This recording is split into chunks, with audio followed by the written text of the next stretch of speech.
ത്തിലും അതോടൊപ്പം തന്നെ പറമ്പിക്കുളം മാളിയാർ കരാറിൽ കേരളത്തിന് ലഭിക്കേണ്ട അർഹമായ വെള്ളം വാങ്ങിയെടുക്കുന്നതിൽ സംസ്ഥാന സർക്കാർ പരാജയപ്പെട്ടതിൻ്റെയും അടിസ്ഥാനത്തിൽ ഏറ്റവും കൂടുതൽ ദുരിതമനുഭവിക്കുന്ന പ്രദേശം എന്നുള്ള നിലയ്ക്ക് ചാലക്കുടി നിവാസികൾ ഒന്നടങ്കം ആഗ്രഹിച്ച ഒരു സമരം ഏറ്റെടുത്ത് ഇന്നിവിടെ ഒരു ബഹുജന സമരമായി നടത്താൻ നിശ്ചയിച്ച ചാലക്കുടിയുടെ പ്രിയങ്കരനായ MLA ശ്രീ സനീഷ് കുമാർ ജോസഫ് അവർകൾ ജനങ്ങളുടെ മുന്നിൽ വാർത്താമാധ്യമങ്ങളിലൂടെ ജനങ്ങളെ അറിയിക്കുന്നതിന് വേണ്ടി നടത്തുന്ന ശ്രമമാണ്.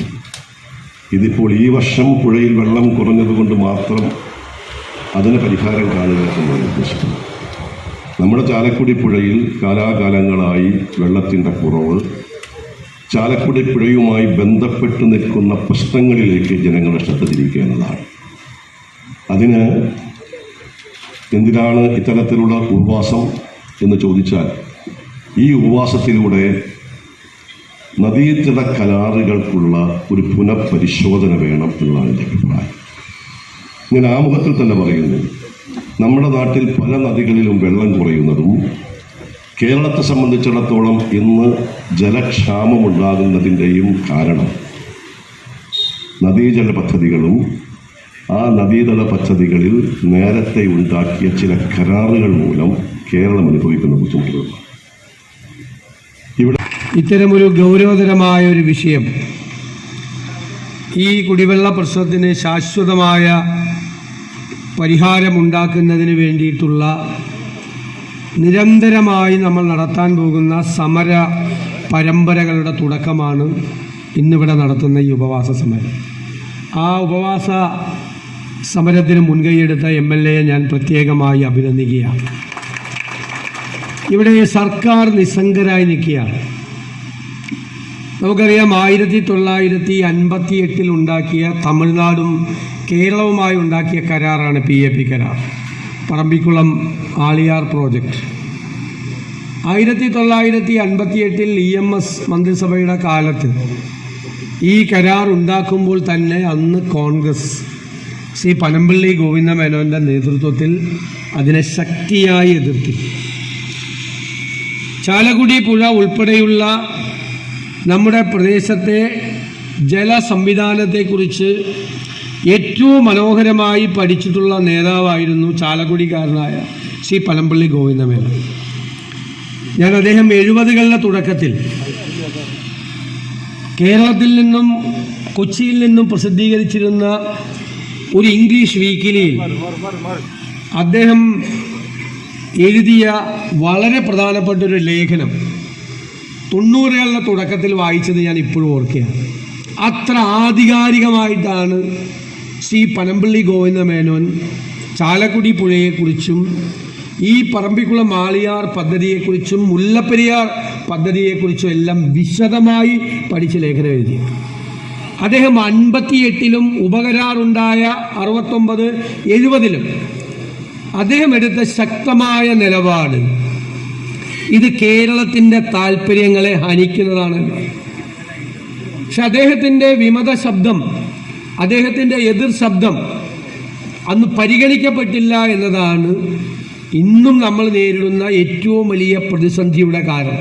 വലിയ ഒരു പോരാട്ടത്തിന് ഇന്നിവിടെ തുടക്കം കുറിക്കുകയാണ്. നമുക്കെല്ലാവർക്കും അറിയാം, ചാലക്കുടിയുടെ ജീവനാഡിയാണ് ചാലക്കുടി പുഴ. ചാലക്കുടി പുഴ കഴിഞ്ഞ കുറേ വർഷങ്ങളായിട്ട് നാശോന്മുഖമായി, അല്ലെങ്കിൽ ചാലക്കുടി പുഴ മരിച്ചുകൊണ്ടിരിക്കുകയാണ് എന്ന് നമുക്ക് പറയാം. വർഷക്കാലമായാൽ പ്രളയം, വേനൽക്കാലമായാൽ അതിരൂക്ഷമായ വരൾച്ച എന്ന ഒരു സ്ഥിതിയിലേക്ക് കടന്നുപോയിക്കൊണ്ടിരിക്കുകയാണ്. 6ഓളം ഡാമുകളുള്ള ഒരു നദിയാണ് ചാലക്കുടി പുഴ. ചാലക്കുടിക്ക് ഒരിക്കലും മറക്കാൻ കഴിയാത്ത മഹാരഥനായിട്ടുള്ള പനമ്പള്ളി ഗോവിന്ദമേനോൻ അദ്ദേഹത്തിൻ്റെ ദീർഘവീക്ഷണത്തിൽ രൂപകൽപ്പന ചെയ്ത തുമ്പൂർമുഴി ഡൈവേർഷൻ സ്കീം, ആ ഡൈവേർഷൻ സ്കീമാണ് ചാലക്കുടിയെയും സമീപ നിയോജകങ്ങളുടെയും തൃശ്ശൂരിലും അതുപോലത്തെ എറണാകുളത്തുമുള്ള അങ്കമാലി ഉൾപ്പെടെയുള്ള നിരവധി നിയോജക മണ്ഡലങ്ങളെ ഹരിതാപമായി നിലനിർത്തുന്നതിന് കാരണം പനമ്പള്ളി ഗോവിന്ദമേനോൻ അദ്ദേഹത്തിൻ്റെ ദീർഘവീക്ഷണത്തിൽ ആസൂത്രണം ചെയ്ത തുമ്പൂർമൊഴി ഡൈവേർഷൻ സ്കീമാണ്. എന്നാൽ ഇന്നത്തെ അവസ്ഥ ഇന്നെന്താണ്? 400 കിലോമീറ്ററോളം വരുന്ന ഈ കനാലുകളിലൂടെ വരുന്ന വെള്ളമാണ് ഈ പ്രദേശത്തെ ഹരിതാപമായി നിർത്തുന്നത്. എന്നാൽ ഇന്ന് ആ ഡൈവേർഷൻ സ്കീം ഒരു മരണ അവസ്ഥയിലേക്ക് മാറിക്കൊണ്ടിരിക്കുകയാണ്. ഇവിടെ എല്ലാവരും സൂചിപ്പിച്ചതുപോലെ, പ്രതിപക്ഷ നേതാവും SP രവിചേട്ടനും ഒക്കെ സൂചിപ്പിച്ചതുപോലെ, ഈ PAP കരാർ, ആ കരാറിൻ്റെ അപാകതകൾ, നമുക്ക് അനുകൂലമായ കാര്യങ്ങൾ പോലും ഇപ്പോൾ നടപ്പിലാക്കുന്നതിൽ ഈ ഗവൺമെൻറ് പരാജയപ്പെടുമ്പോൾ ചാലക്കുടിയുടെ ജൈവ വൈവിധ്യം ഇന്ന് നശിച്ചുകൊണ്ടിരിക്കുകയാണ്. കേരളത്തിന് കോടിക്കണക്കിന് രൂപയുടെ നഷ്ടമാണ് വൈദ്യുതി ഉൽപാദനത്തിലും അതുപോലെ ജലസേചനത്തിലുമൊക്കെ വലിയ നഷ്ടമാണ് ഇന്ന് അനുഭവിക്കേണ്ടി വരുന്ന ഒരു സ്ഥിതി ഉണ്ടായിക്കൊണ്ടിരിക്കുന്നത്. കർഷകർ അതിദയനീയമായ ഒരു സാഹചര്യത്തിൽ നിൽക്കേണ്ടി വരുന്ന അതിദയനീയമായ ഒരു സാഹചര്യം. കാർഷിക വിളകളൊക്കെ ഇന്ന് നശിച്ചുകൊണ്ടിരിക്കുകയാണ്. ഇവിടുത്തെ ജാതി കൃഷിയും വാഴക്കൃഷിയും തെങ്ങ് കൃഷിയും നെൽകൃഷിയും ഒക്കെ ഇന്ന് നശിച്ചുകൊണ്ടിരിക്കുന്ന ഒരു സ്ഥിതിയാണ്. ചാലക്കുടിയുടെ ജൈവ വൈവിധ്യം, ചാലക്കുടി പുഴയുടെ ആവാസ വ്യവസ്ഥ തന്നെ നശിച്ചുകൊണ്ടിരിക്കുന്ന ഒരു കാലഘട്ടത്തിലാണ് മുന്നോട്ട് പോകുന്നത്. അതുകൊണ്ടാണ് ഈ സമരവുമായിട്ട് ഞങ്ങൾ മുന്നോട്ട് വരുന്നത്. നിരവധി തവണ ഇസ്രായേൽ നമുക്കറിയാം ഇപ്പോൾ നടന്നുകൊണ്ടിരിക്കുന്ന അതിഭീകരമായ ഒരു പ്രതിസന്ധി അവിടുത്തെ പലസ്തീൻ ഇസ്രായേൽ വിഷയത്തിലുണ്ട്. ഇസ്രായേൽ ജനം അവരിപ്പോൾ അവിടുത്തെ ആവശ്യങ്ങൾക്ക് വേണ്ടി ഉപയോഗിക്കുന്ന ജലം അത് 85% അവിടുത്തെ മെഡിറ്ററേനിയൻ കടലും റെഡ് സീയിൽ നിന്നും എടുക്കുന്ന വെള്ളമാണ്. 85%. ആ ജലം ശുദ്ധീകരിച്ചിട്ടാണ്, കടൽ വെള്ളം ശുദ്ധീകരിച്ചിട്ടാണ് അവിടെ ആവശ്യങ്ങൾക്കായിട്ട് അവർ ഉപയോഗിക്കുന്നത്. നമ്മുടെ നാട് ഇത്രയേറെ വികസിച്ചു, ഒത്തിരിയേറെ വികസന പ്രവർത്തനങ്ങൾ കാലികമായ രീതിയിൽ നാം നടത്തിക്കൊണ്ടിരിക്കുമ്പോഴും നമ്മുടെ അടിസ്ഥാനപരമായ ആവശ്യങ്ങൾക്ക് വേണ്ട രീതിയിലുള്ള ആ സംവിധാനങ്ങൾ ഒരുക്കുന്നതിൽ നമ്മുടെ സംവിധാനങ്ങൾ പരാജയപ്പെടുന്നുണ്ടെങ്കിൽ തീർച്ചയായിട്ടും അത് വളരെ ഗൗരവപൂർവ്വം നമ്മൾ വീക്ഷിക്കേണ്ടതാണ്. നമ്മുടെ സാധാരണക്കാരായ മനുഷ്യരുടെ അടിസ്ഥാനപരമായ ആവശ്യങ്ങളിൽ ശുദ്ധജലം ലഭിക്കാനും വായു ലഭിക്കാനും അവന് പാർപ്പിടമുണ്ടാകാനും അവന് ഭക്ഷണം ലഭിക്കാനും ഒക്കെ ആയിട്ടുള്ള അവകാശങ്ങളുണ്ട്.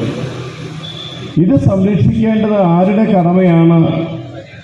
ഇത് സാധാരണ ജനങ്ങൾക്ക് നൽകപ്പെടുന്നുണ്ട് എന്ന് ഉറപ്പുവരുത്തേണ്ടത് ആരുടെ കടമയാണ്? അത് ഭരിക്കുന്ന ഗവൺമെൻറ്റുകളുടെ കടമയാണ്. അത് ഏത് ഗവൺമെൻറ് ആയിക്കൊള്ളട്ടെ, അതൊരു ഉറപ്പ് വരുത്താനായിട്ടുള്ള ആ ഒരു വലിയ ഒരു ബാധ്യത ആ ഗവൺമെൻറ് സംവിധാനങ്ങൾക്കുണ്ടാകണം. പലപ്പോഴും ഇത്തരം കാര്യങ്ങളിൽ വരുമ്പോൾ ജനങ്ങളുടെ പക്ഷത്തു നിന്ന് ചിന്തിക്കാതെ തങ്ങൾക്ക് നേട്ടമുണ്ടാക്കുന്ന കാര്യങ്ങൾക്ക് വേണ്ടി പ്രവർത്തിക്കാനായിട്ട് ഇറങ്ങുന്ന ആ ഒരു സാഹചര്യങ്ങൾ കാണുമ്പോൾ മനസ്സിന് വല്ലാത്ത പ്രയാസം തോന്നാറുണ്ട്. എന്തുകൊണ്ടാണ് നമ്മുടെ സമൂഹം ഇങ്ങനെ ചിന്തിക്കുന്നത്? മറ്റുള്ളവർക്ക്, പ്രത്യേകിച്ച് സാധാരണക്കാരായ മനുഷ്യർക്ക് അവരടിസ്ഥാനപരമായുള്ള ആവശ്യങ്ങൾ നിറവേറ്റി കൊടുക്കാൻ കഴിയുന്ന രീതിയിലേക്ക് ഈ ഭരണ സംവിധാനത്തെ കൊണ്ടുവരാൻ, അത് നമ്മുടെ എല്ലാവരുടെയും ഒരു കടമയാണ് എന്നൊരു ബോധ്യത്തോടുകൂടി പ്രവർത്തിക്കാൻ നമുക്ക് കഴിയട്ടെ. വെള്ളവുമായി ബന്ധപ്പെട്ട ഒരു വിഷയത്തെ സംബന്ധിച്ച് അതിശക്തമായ സമരങ്ങൾക്ക് നേതൃത്വം കൊടുക്കേണ്ട ഒരു ഗതികേടിലാണ് നമ്മളെല്ലാവരും തന്നെ എന്ന് പറയുമ്പോൾ, ഇങ്ങനെ ഒരു അവസ്ഥ എന്തിനു വേണ്ടി ഉണ്ടായി, ആരുണ്ടാക്കി എന്ന കാര്യം നമുക്ക് എല്ലാവർക്കും അറിയാം. വർഷങ്ങളുടെ പഴക്കമുള്ള ഒരു കരാറുമായി ബന്ധപ്പെട്ട് ഒരു പ്രദേശത്തെ, ഒരു സംസ്ഥാനത്തെ തന്നെ മഹാഭൂരിപക്ഷം പ്രദേശങ്ങളിലെ കുടിവെള്ളം അല്ലെങ്കിൽ ജലം അത് തടസ്സപ്പെടുന്ന രീതിയിലേക്ക് ഒരു സംസ്ഥാനം തന്നെ മുന്നോട്ട് പോകുമ്പോൾ അതിനെതിരെയുള്ള വലിയ സന്ധിയില്ലാത്ത സമരങ്ങൾക്ക് നേതൃത്വം കൊടുക്കേണ്ട ഏറ്റവും പ്രധാനപ്പെട്ട ജലവുമായി ബന്ധപ്പെട്ട, കുടിവെള്ളവുമായി ബന്ധപ്പെട്ട ഒരു വലിയ സമരത്തിലാണ് നമ്മൾ എല്ലാവരും തന്നെ. പറമ്പിക്കുളം ആളിയാർ പെരിയാർ ജലവൈദ്യുത പദ്ധതിയുമായി ബന്ധപ്പെട്ട കാര്യത്തിലാണെങ്കിലും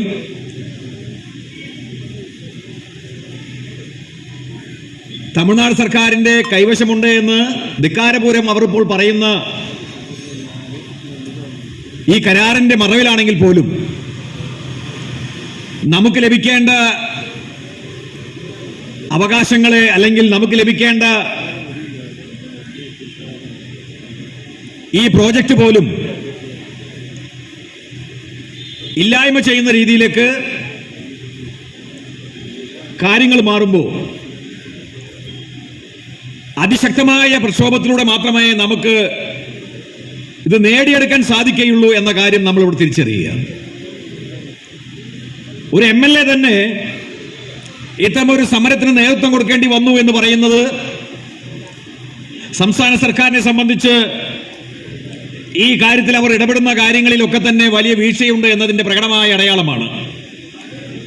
കേരളം ഭരിക്കുന്ന ഇടതുപക്ഷ ജനാധിപത്യ മുന്നണിയാണ്, നമുക്കെല്ലാവർക്കും അറിയാം. കഴിഞ്ഞ 8 വർഷക്കാലമായി നമ്മുടെ നാടിന് നേതൃത്വം കൊടുത്തുകൊണ്ടിരിക്കുന്ന, മാസൂറ്റുപാടി നേതൃത്വം കൊടുക്കുന്ന ഈ സർക്കാർ സമസ്ത മേഖലകളും പരാജയപ്പെടുത്തിയാണ് മുന്നോട്ട് പോകുന്നത് എന്ന കാര്യം നമുക്ക് എല്ലാവർക്കും അറിയാം. ജീവിക്കാനുള്ള പരിമിതമായ സൗകര്യങ്ങൾ പോലും നിഷേധിക്കുന്ന രീതിയിലേക്ക്, ജനങ്ങളുടെ ജീവനും സ്വത്തിനും സംരക്ഷണം കൊടുക്കാതെ, ജനോപകാരപ്രദമായ ഒരു പദ്ധതി പോലും നടപ്പിലാക്കാൻ ശ്രമിക്കാതെ അഴിമതി മാത്രം നടത്തി മുന്നോട്ട് പോകുന്ന ഒരു സർക്കാരിനെ സംബന്ധിച്ച് ജനങ്ങളുടെ അടിസ്ഥാനപരമായ വിഷയങ്ങളിൽ ഇടപെടാൻ, അത് വെള്ളത്തിൻ്റെതാകട്ടെ, വഴിയുടേതാകട്ടെ, വെളിച്ചത്തിൻ്റെതാകട്ടെ, ഏറ്റവും അടിസ്ഥാനപരമായ വിഷയങ്ങളിൽ പോലും ഇടപെടാൻ തയ്യാറാകുന്നില്ല എന്നുള്ളത് കഴിഞ്ഞ ഒരുപാട് വർഷങ്ങളായി നമ്മളൊക്കെ അനുഭവിക്കുന്നതാണ്. കൊടുത്ത ഈ ഉപവാസ സമരം ഇപ്പോൾ താൽക്കാലികമായി അവസാനിപ്പിക്കുകയാണ്. അതിന് അദ്ദേഹത്തെ ക്ഷണിക്കുന്നു.